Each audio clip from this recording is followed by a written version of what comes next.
that we were just at the Whole Life Festival, all three of us, this past weekend, and there was a ton of interest in the fact that you're coming up here. And one of the biggest questions that people had is they've heard that there is unique energy and a shift of energy that's taking place globally, and that a lot of that's happening in Alaska. So could you address that a little bit? Is that indeed the case? And if so, what's the phenomenon that's happening right now? I don't pretend to have all the answers about vortexes, certainly, but I've been fascinated by the study. I've started with electromagnetism. I've got a degree of geography, so I can better understand and explain those aspects. And there's energies coming from the Earth, geophysical energies. There's energies coming from the sky, astrophysical energies. And as human beings in energy bodies with cells that depend on the electromagnetic field, we exist in a churning sea of energy. It's very complex. It affects our physiology and our consciousness, and it's happening everywhere all at once. There's, in my opinion, vortexes everywhere. Alaska is of particular interest for a number of reasons. Much like the Bermuda Triangle, has a reputation as being a paranormal vortex. Huge number of unexplained disappearances, I understand, yes? And some very famous cases as well of disappearances. And I'm of the opinion that the not just the electromagnetic forces are responsible for what I call the vortex effect, but that's a very rich place to start. And of course, in Alaska, you've got this dramatic and awesome landscape that's full of these geophysical forces. We get to see the oceanic plates abducting under the continental plate and creating that beautiful arc all the way up the state, rippling up the state. We see that in the magnetic maps of the state. We have world grid points like the Bermuda Triangle all over the world, and one of those is in the Gulf of Alaska.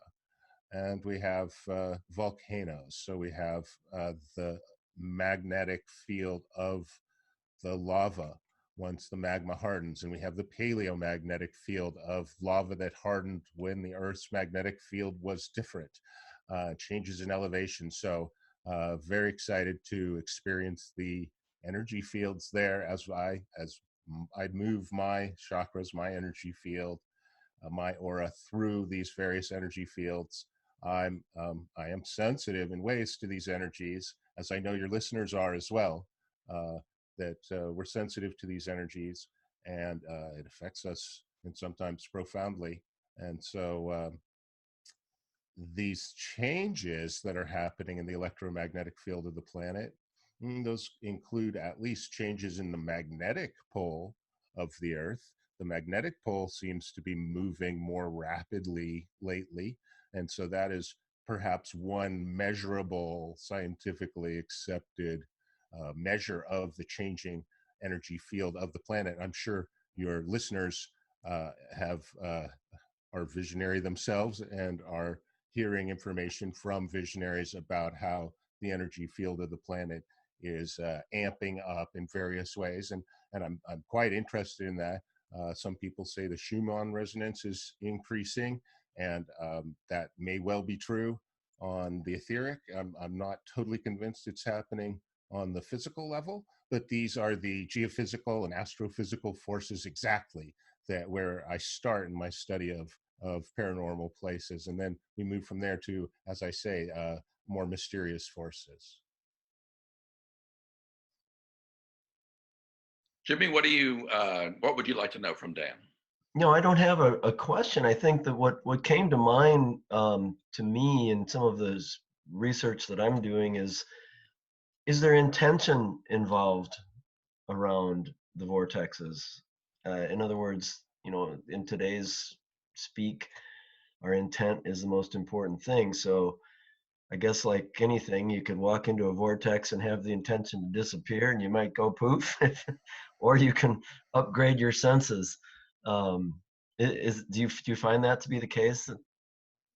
I very much find intention to be part of the vortex effect. There's effects or parts of the effect that you could call non-physical or metaphysical, yes, beyond the physical.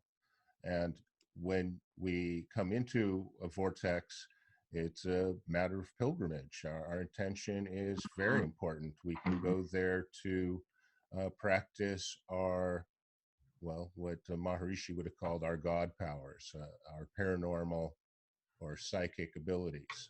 We can go to these places, and especially at certain times of the year, for example, solstice and equinox and the cross quarter days, uh, we can, these are times when our intentions can rapidly manifest, I believe. So there's timing cycles to these places as well. So the human intention, very important. Some of these ley lines, you could say, have a kind of a memory, and there's certain events seem to recur along the ley lines as though they have their own characters. And I would say that the the planet is divine conscious God, and it's going through its own ascension process and carrying us along in a certain sense. So this the our intention in studying the vortexes hopefully is to facilitate our own ascension in the planetary ascension.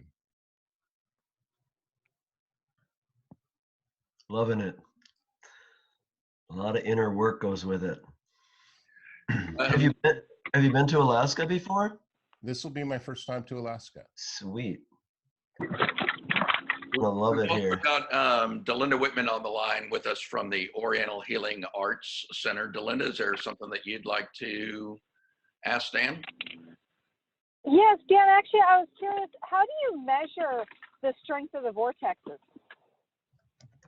There are any number of scientific ways to measure the electromagnetic field. I'm, as I said, interested beyond the electromagnetic field. So when I'm thinking of the vortex effect, I'm thinking in the very broadest terms of the geophysical energies, the other energies that are available at the place.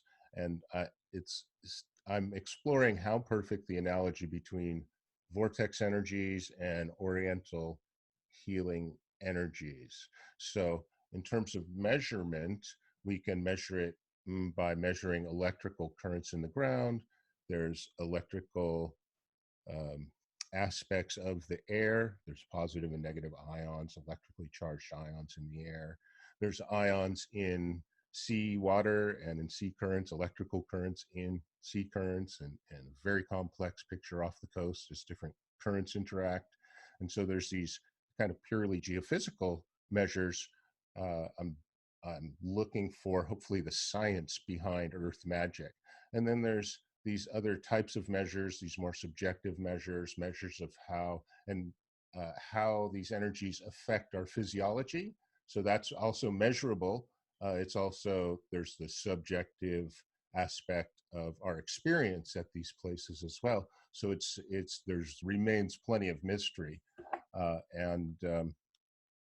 So we can measure also with dowsing, either with dowsing rods or pendulums, or with muscle testing, or these other techniques, which are perhaps less scientifically accepted, but in my experience, often tremendously valid.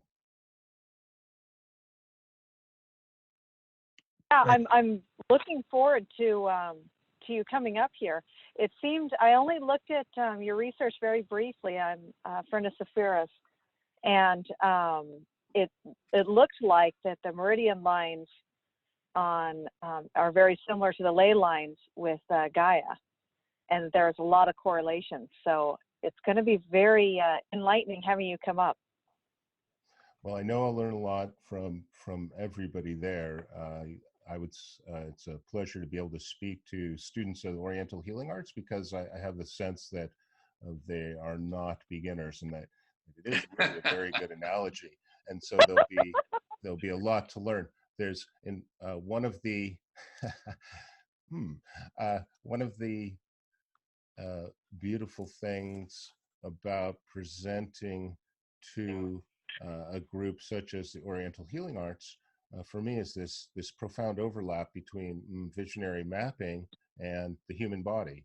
We're a microcosm of the macrocosm. Our bodies, our physical bodies, are not only are they a reflection and like a holographic or fractal of the whole, but the relationship between our body and the cosmos is a relationship of unity. There is no separation. One of the foundational principles of alchemy and subsequently of geomancy is that there's just no separation at all. So we have our physical body. We exist in this greater field of the planetary body, and we can look at visionary maps where every organ or every meridian is reflected in the landscape. We can look at what are the legs and feet of the state of Alaska. We could ask what is the crown chakra of Alaska, and different people might have different impressions at different times, but people will have the opportunity to have a direct experience of, at a certain place on the landscape, they feel impacted at a certain area of their physiology, whether it's a physical, gross physical organ, or some more subtle thing like a meridian, chakra, or aura. And if you ask complicated questions, then I have to take a little longer to answer. Yeah. Yeah, that's no problem. And Delinda and I kind of laughed because I think you'll find the folks at the Healing Arts, Oriental Healing Arts Center are the exact opposite of beginners. And Delinda, I've got a question for you. Is Dan's presentation, is that closed just for students, or is it Nope, open? that's going to be open to the public. It's going to be during our Qigong class, but it's going to be open to the public, and we can get that information out. And there will be room for up to 20 guests. Awesome. Well, I think for certain you're probably going to have a few folks from Adam that are going to want to double dip with Dan, and we may be joining you over there as well. Yeah, same thing. I was thinking the same thing. Yeah. Like I'm going to definitely hit both talks. The part that I really can't, I'm really looking forward to, is that the Taoists, the way that they look at the body, has a internal landscape, and the way that you describe the ley lines, the correlations are incredible.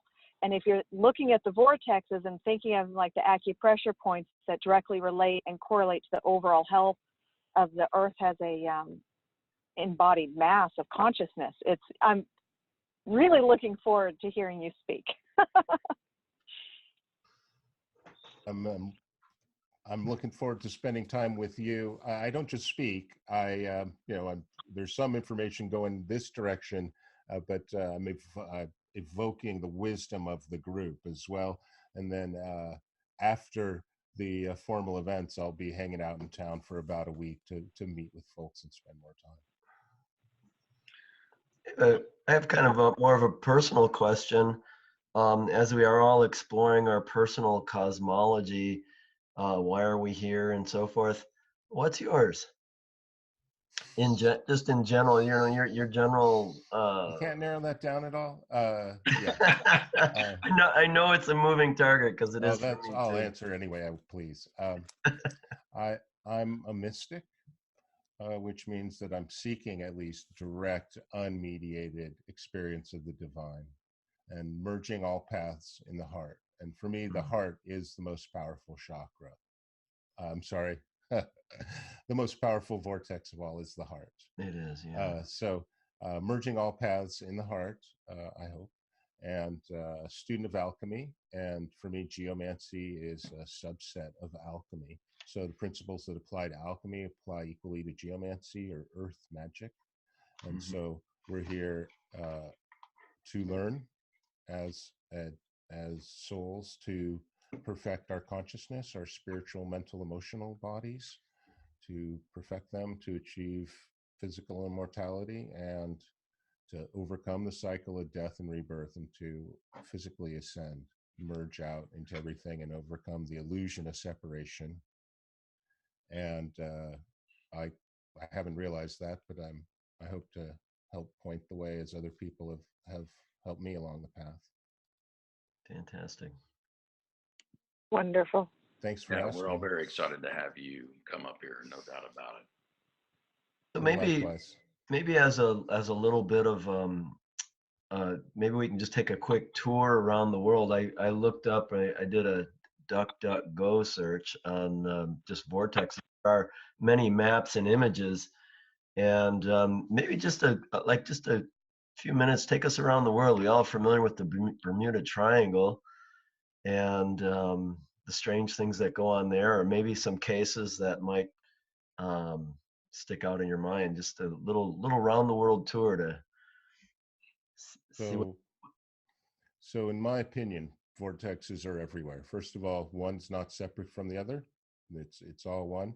But secondly, they're everywhere. And partly because the electromagnetic field of the Earth is nowhere uniform or still. Everywhere it's turbulent and changes. So as we move from one place to another, we're being affected by these electromagnetic energies. So whether we're at the coast, whether say you're out at sea, the electromagnetic field is such that there's different temperatures and salinities of seawater currents at different levels. If we were to pluck out a column of seawater, what we'd see is a cross section of different electrical currents, waters of different salinity, temperature, density at different depths. And so you're out there at sea on a boat.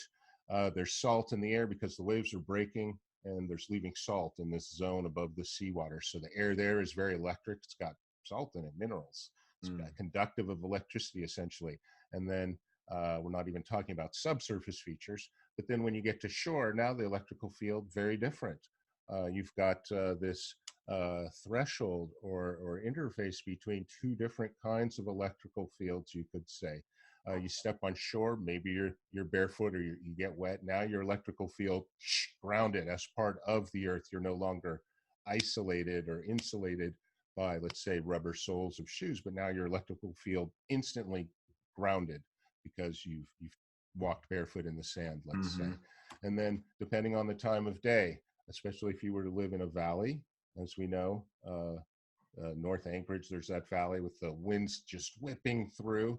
And in some places you've got like a breath where it's shifting onshore, offshore winds. So you've got this day-night energy.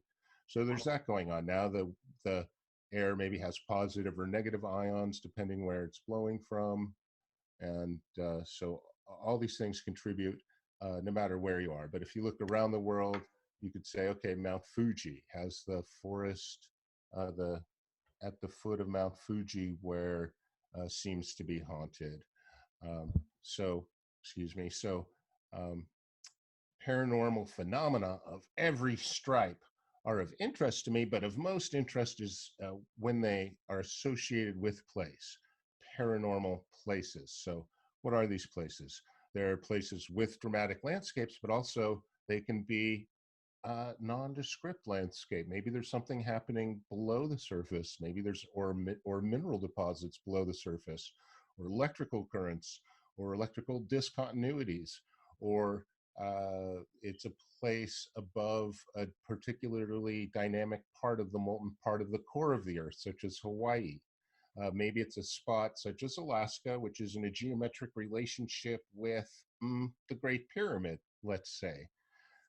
Perhaps it's a place which was once an ancient North Pole before the land masses shifted, and on and on. So essentially everywhere. And when we have more time to go through presentations, I can show different types of landscapes, mountaintops, caves, valleys, and we can talk about what association that has with our physical body on a visionary level, but also on a very real practical level. If you have a narrow opening in a waterway, that's essentially a throat or a choke point, let's say. So you can ask yourself, where does that exist in my hometown? Where does it exist in my state? Where's the male and female parts of the landscape? Hmm. Where's does my property look like a human profile, or does it look like some kind of an animal? What's the visionary energy that is below the physical?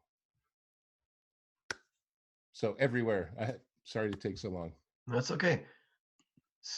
I wanted to mention really quick about the heart. Um, the I don't know if you're familiar with Dan Winter. Yes. Okay, great. Well, he talks about the heart and this idea of implosion and the blood as it channels through our primarily the first two chambers does this vortex. The blood actually circulates, and maybe there's energy in the actual beating of our heart that is part of that, the vortex, the spinning, that compression idea happens right in our heart every time it beats, it seems. And profoundly, our blood is full of iron. That's a magnetic mineral. So we've got the vortex of the magnetic material going on throughout our body. In every cell of our brain, we've got minute amounts of a magnetic mineral called magnetite. And so that's another way that we're electromagnetic beings. And we Right. know other species, birds, bees, fish, they're electromagnetic beings with an electromagnetic sense. So in my opinion, we're not only subject to these electromagnetic or vortex energies, but we're in a reciprocal relationship with them. When we enter into a vortex, it affects us, and also we affect it. And I've seen that happen time and again. And we are vortexes. We can set up a vortex essentially just by our intention or just by walking in a circle. Yes, interesting. It's yeah, my mind is going. Bobby, do you have a question? I don't want to hog the question queue. No, this has been wonderful. And if you have another question, you could ask it. Otherwise, I would just soon wrap it up and leave a little bit to the imagination for when Dan makes his grand tour of Alaska in a couple of weeks. All right. I think that's perfect amount to whet the appetite. I cannot wait for you to come up. It's going to be a lot of fun. Thank you, Oriental Healing Center, for inviting Dan. Wonderful opportunity. Thank you, So, Zephyra. so we'll close the snippet out, and should we continue the conversation a bit, or? Well, yeah. Let me just remind everybody of where the presentations are going to be. So Dan's going to be coming up to Anchorage on the 12th and 13th of October. He's going to be here for a couple of weeks doing numerous presentations, both in Anchorage at the Adams Center and the Oriental Healing Arts Center, and then down in Homer, Alaska at the Whirling Rainbow Foundation.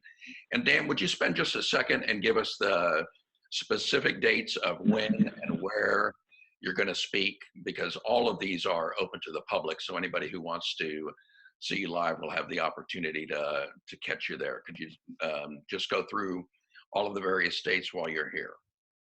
You bet. So I'll be doing my first presentation Sunday the 13th in Anchorage at the Adams Center, the Adams Sunday Gathering, 9:30 a.m. to 10:45. That'll be free. On Monday the 14th, then 6:30 p.m. to 8:30 p.m., the Adam Monday Series Talk will be Find Sense, Map, and Measure Vortexes. That'll be $20. And then that weekend, Saturday the 19th, we'll do a 3-hour hands-on vortex experience. And you can get more information. Oh, the Adams Center's at 6000 C Street. And if you'd like more information, Dawn is at 907-227-0989. Then Sunday, October 13th in the afternoon, 12:30, I'll be at the Oriental Healing Arts Center. It's a $20 suggested donation for those couple hours, and every one of these presentations, you'll have a unique experience, I promise. And then I'll be spending some time in Homer, starting in October 26th with White Eagle at the Whirling Rainbow, doing again similar but different. We'll be doing October 25th. There'll be an evening talk at 6 called Alaska Vortex is Everywhere. The 26th, then we'll be doing a workshop at 10 a.m. to 4:30. That'll give people time to go into depth on exercises, including exercises for remote viewing into vortexes. They're quite simple and easy to learn. And then there'll be time at each location to spend time with people individually for private sessions, mapping their properties, and also to get out on the landscape together. So if for more information, also you can go to akinstitute.com and you can go to vortexmaps.com. Fantastic. We're really looking Thank you very forward much. to you coming here. It's going to be great. And I think anybody who's watched this all the way through is even more excited to hear what you have to say after all this. So thank you very much for the time that you spent with us today. And thanks to Jimmy and Linda for joining us as well. And we look forward to seeing you all in person. Bye-bye for now.